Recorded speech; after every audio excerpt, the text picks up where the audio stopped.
How is brain drain making rich countries richer and poor countries poorer, while low-income and developing economies only get the drawbacks of brain drain, which accelerates the problems they have with ageing populations? Rich countries benefit from it by being the sink that those brains drain into, which is just terrible imagery, but you get what I'm saying here. Rich countries that are desirable destinations to live and work will get their pick of skilled young workers who want to move there to start a better life. Most advanced countries can pick how many skilled workers they want to enter their economy simply by increasing or decreasing the amount of skilled worker visas they give out. After the global pandemic and record unemployment rates combined with low labour force participation, a lot of governments are opening up to record numbers of skilled migrants. Not only will these workers help to fix all of the problems of an ageing population, they can also act as a form of economic stimulus. People moving to a new country will need to buy a lot of new stuff to get themselves established. New cars, new furniture, new phones and internet plans, and of course, a new house and everything that comes with it. Whether they are renting or buying, a skilled migrant will be bringing money from their home country into the host country to stimulate the domestic economy. One area where this is most apparent is in schooling. One of the primary paths to residency for most people moving from a low-income or developing economy into an advanced economy is through student visa programs. People that have completed a university degree in a developed country are more likely to be successful if they apply for a working visa after they graduate, because the host country will recognise their degree and be confident of the applicant's language skills and ability to be productive enough to at least pass university exams and assignments. University degrees in most schools in advanced economies are significantly more expensive for international students because there are no government pricing controls combined with lots of demand, so those students provide a great source of revenue to these centres of education.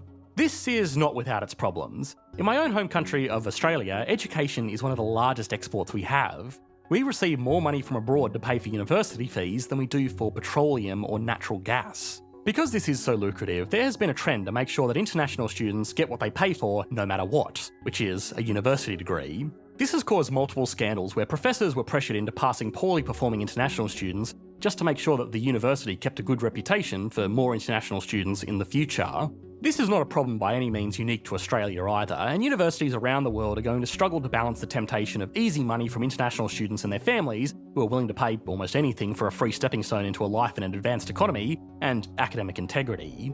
International students also take the places of local students who might have wanted to attend a university but missed out because their grades weren't high enough to compete with their local cohort, as well as students from other countries. This wouldn't be such a big problem if it was totally fair, because nobody is owed a place in these schools. And if local students don't meet the standards of enrolment, they shouldn't be let in just because they were born in the same country the university operates in. But again, there have been multiple instances where international students that do make the cut arrive for their first semesters with little to no language skills and questionable academic performance. If students have been let in from abroad at the expense of local students just because they pay more money, then that is obviously a problem. These significant small-scale issues aside though, if we look at this process from a macroeconomic perspective, it's almost the perfect way to introduce skilled labour into an economy. The country receiving international students gets direct stimulus from abroad, which funds their research institutions. It also gets stimulus as those students need to pay for their everyday living expenses like housing, food and entertainment. A lot of countries' student visa programs will allow students to work part-time jobs while they're studying, but even still, most of the money to cover these expenses will be coming from their family or personal savings back at home. Even if they do take a part-time job, that can often help the host country because they will normally be working the unskilled and not particularly well-paid jobs that people don't care about missing out on. As soon as they graduate from university, if they then enter the workforce in the host country, they are starting out literally at the very beginning of their careers, so they are maximising the time that they can add value and pay taxes to a country that did not have to support them while they were children. This also ensures that advanced economies get the best and brightest workers to progress innovation to make sure that their industries are more advanced and competitive than any alternatives that come from developing economies that lose their most promising innovators.